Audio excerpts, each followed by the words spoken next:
च्या पालख्या पंढरपूरला येत असतात। मात्र यात संत सावता महाराजांची पालखी कधीही येत नाही।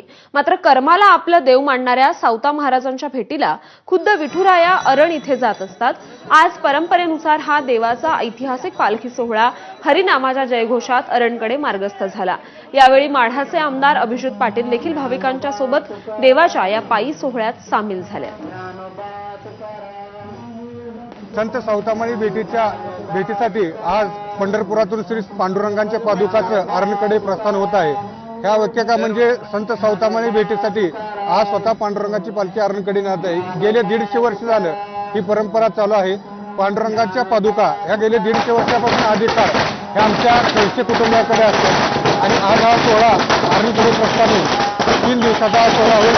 एक दहंडी सोहळा झाला। ह्या दहंडी सोहळ्यानंतर ह्या पादुका परत पंढरपूरला माघारी येईल। वर्षभर आमच्या घरी असतात।